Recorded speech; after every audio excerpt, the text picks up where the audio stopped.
As a person who once got a pedophile arrested, I realize I've never really told that full story, and it's almost a decade since it happened, so I'm gonna try my best here to recount everything that went into reporting and getting a man arrested, even though he ended up never seeing a day in prison. My name is Maybe Burke, and you're watching Makeup for Lost Time. It's worth noting that at this point, my friend is still involved in the Long Island theater scene. I'm living in New York City, so I'm like a bit removed from it all. But he is like at these theaters actively where everybody knows this man, and he's actually like pissed that more people aren't pissed about this. Like, it's not all everybody's talking about in the way that it kind of should be. Like, if somebody that everyone in the room knew just got arrested, wouldn't you want to, like, talk to them about it? But what I knew and understood, and my friend quickly learned in this moment, was that it wasn't news to these people, so it wasn't actually shocking. It was kind of the worst kept secret that he was doing this to minors in the Long Island theater scene. And so nobody was surprised he got arrested. I guess people were just surprised it was happening now, if anything. And so I have a weird amount of notes from this day. My friend's dad doesn't know that he did this and that it happened, because his dad's not a cop. The woman who runs the theater where I met him thinks that I reported him, like she is pretty sure it's me, which is true, but so strange to me still that people are putting this on me when I know of multiple other kids that were involved. And my friend is in this weird place because he also reported this and he said nobody else knows who else is involved. My friend also made the weird mistake of reading the comments on the news article. And of course, in ways that people always prove themselves not to care about these things when they're actually happening. People are saying 8 years ago, why are we wasting taxpayers' money? And all involved should be locked up, as if victims should be arrested for experiencing violence. So now we're in this weird place where most people know and understand that I am one of the people who came forward, and really nobody knows who else did. And so I'm getting people reaching out to me virtually and showing their support and telling me how brave I was and all of these things, while I'm not actually really socially involved with these people anymore. But my friend, who is still in these rooms and with these people, nobody really knows that he's part of this as well. And people are talking to him about it as if they have no idea that he also was reporting this. So he's having conversations with people where they don't know that he was one of the people who reported it, and they're talking very candidly with him about, like, not believing that this happened, not wanting to believe that this happened. And this one friend confirms that everyone knows it was me that reported it. Kevin knows it was me that reported it. And Kevin knew that it was coming before I reported him. Which I did say when I called him, it sounded like he was ready to confess. Because when I reached out to other people that I believed to be victims to ask them if they would feel comfortable coming forward with me, he screenshotted it and sent it to him. And that person, I believe, is still processing at that point, like what went on, and still feels a sense of loyalty to this man who did so much harm in our communities. I know that he was on, like, the flash drive that existed of pictures, but there were no fully naked pictures of him, and so I don't actually know if he is necessarily, oh my gosh, like, what are the lines here of, like, what makes a victim here? But I don't know that he ever was actually inappropriately touched, I'll say. Though he was one of the kids that would be on vacations with Kevin, and he was in that flash drive. Like, he was what I consider to be one of the victims. So I don't know if it's like a Stockholm situation, or if he genuinely doesn't believe that Kevin was in the wrong, or if he does but still has a soft spot for him and wanted to show him some grace or something by warning him. I can't speculate as to why that guy decided to tell a man that he was getting reported like that, but he did. And so we go into the grand jury that next Wednesday knowing all of this, knowing that it is well known in these communities that I reported this.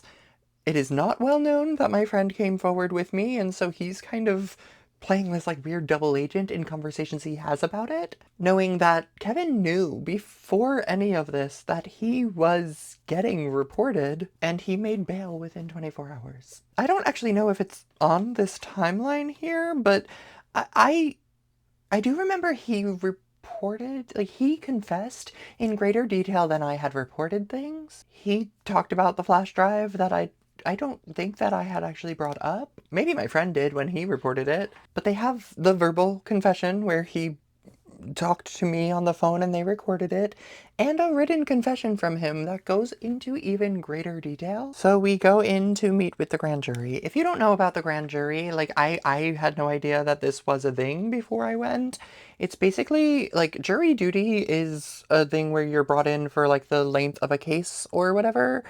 Grand juries, I believe, are there for 30 days. And they basically hear cases and decide whether or not they should go to trial, I believe. And honestly, I was unprepared for what it would be like. And partially because we now meet with this woman who is our victim advocate. And she brings us into this like holding room to discuss what's going to happen and like prep us for the grand jury. And the room she brings us in is like the waiting room at my pediatrician's office is the best way I can like describe it and like connect it to something else that I've seen. It's a holding room full of like children's toys and puzzles and things, and that's where I like really had the like deep set realization. We're sitting on these chairs built for children. Like we're sitting on small chairs around all of these toys because often the people in our place, the people who come in to talk to the grand jury about these things are children. I'm doing this at 22 years old talking about when I was 14, but usually this room is held for small children who are coming forward to report something that happened to them last year or while they were still children, or talking about, I can't even, the amount of like emotions that reintroduced to this whole thing is, I wish they had another holding room. I wish they had a different place that they could have brought us as adults, so I wasn't then also thinking about all of the other people who had to go through this at even younger ages. And so this victim advocate is bringing us through like the most likely scenarios of what is like typical to happen in this kind of a thing. If he were to get a plea bargain, she says the most typical plea bargain deal for a case like this is 6 months in prison and 10-year probation, which we're like, that kind of sounds like nothing compared to the years of abuse of multiple people. And she assures us that like probation means that like they show up randomly and scan his electronic devices, and if he is like reoffending, he goes back to prison for the rest of that sentence. Oh, I also don't think I mentioned my mom came with us because she drove us and picked up my friend and we like got there together. And the ADA comes to prep us for the grand jury. She's the assistant district attorney, but she took my mom in first, which felt like something that they probably do for minors, but felt so weird in this case. She also like told my mom details that she hadn't known about the case already, which just felt like it wasn't really her place. And I do understand that like if I was still a minor, it would be relevant to tell my mom how I was sneaking out of the house to meet up with this man. But the fact that I don't live under her roof anymore, the fact that I am like no longer a minor, it felt, I'm gonna say it felt inappropriate to be telling my mom that information that she doesn't necessarily need to be knowing and like blaming herself for this with. Because that is definitely the mother that I have, that she probably still thinks about that and still blames herself for not like protecting me more. Oh, this is where I read the confession, or the confession is read to me. When the ADA brings me in to talk, I learn that the reason they couldn't find Kevin when they went to go arrest him was because he had been in the hospital, in the psych ward, after a suicide attempt, which was apparently a third suicide attempt. that I was unaware of, because at this point, this man is like not really present in my life. But I think that really ties into how ready he was to confess. Like, he knows he's sick. He knows he's done wrong, and he wants to either end his life and get away from himself and his sickness, or do time. Like, he wants to be punished. He's punishing himself. This is where I actually told the ADA that we learned that one of the other victims told him about it beforehand, and that's why he was probably missing when they went to go arrest him. Like, he was taking his life because he knew it was finally happening. Somebody finally told the police. And that's when she read me the confession that he had written when he was arrested. And yeah, he confessed in much greater detail than I had reported. I think in greater detail than my friend had reported too.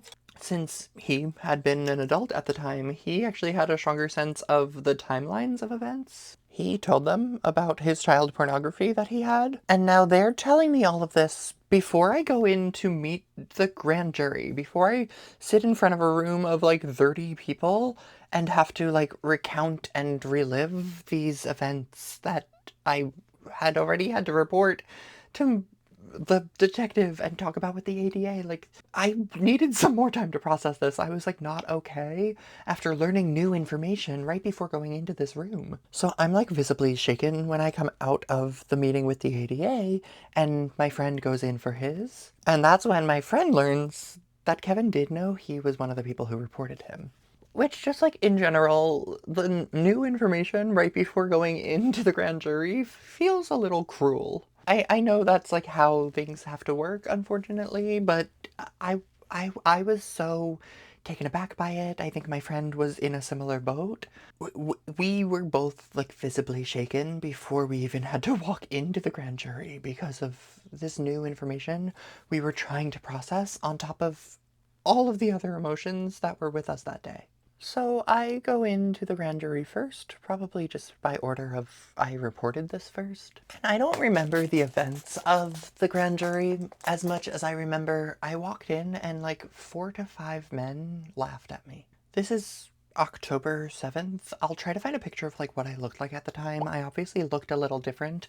I was younger. I wasn't on hormones. I obviously didn't do like a get ready with me that morning, so I don't actually have a picture of what I looked like that day, but I remember I had kind of shoulder length hair that I had pulled back into a headband.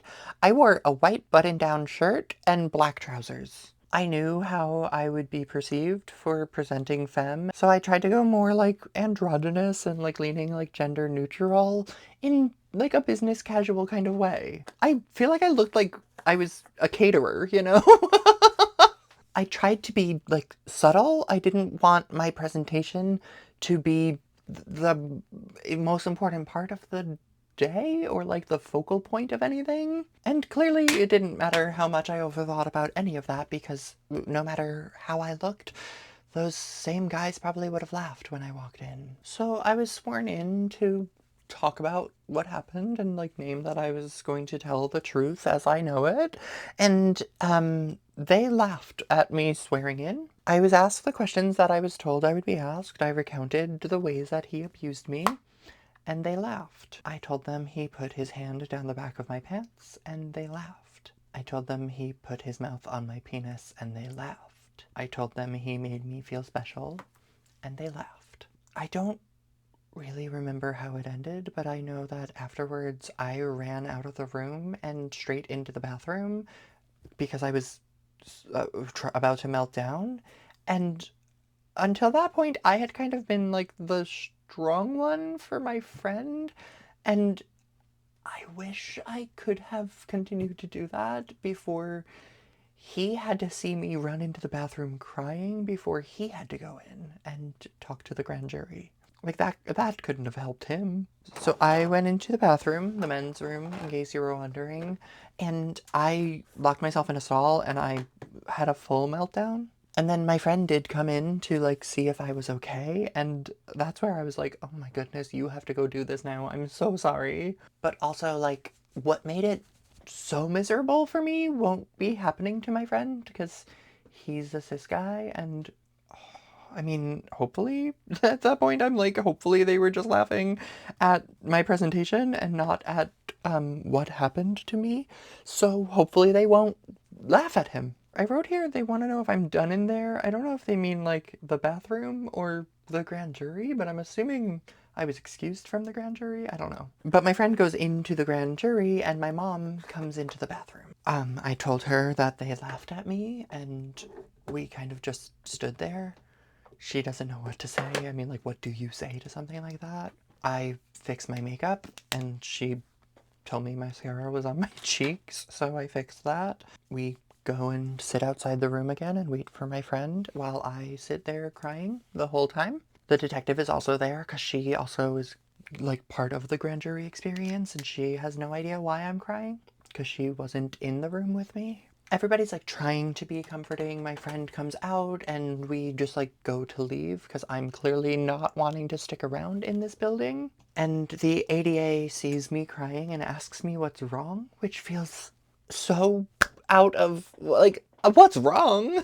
You were there. But in general, like, do people not cry after reporting something like that to a grand jury? So I was like, I mean, they were laughing at me, and she said, and I quote, "Oh, neck tattoo? Fuck him." Which is absolutely wild to me. The ways that they would talk to me, the ways that they made like jokes about all of this along the process was so jarring to me, honestly, and like made me have even less faith in the system that I was trying to navigate. So we drove my friend home, and he was telling me that he actually looked every juror in the eye. He was like, I wanted them to see me, and I wanted them to know that I saw them. And I'm just like, how did he and I kind of switch dynamics in that room? Not that he was like inconsolable beforehand, but with like my relationship to my dad, the fact that I reported it first, I felt like I was kind of the strong one for us, or at least the one who like knew what was going on a little bit more. And then I completely lost my grip, and he was so strong. So the next day, the detective calls and tells me we should hear the results from the ADA the next day or two. And my dad actually called me to see if I was okay, which I guess was sweet. I mean, it was. Like, that was a nice fatherly thing to do. But he kind of assumed from my tone that I was fine. Like, the way that I answered the phone, he was like, "Oh, I was calling to see if you were okay, but you sound fine." And I was like, "Have you never heard a person, like, deflect before? You paid for my theater degree. Like, yeah, you think I'm fine right now. You thought I was fine for 20 years.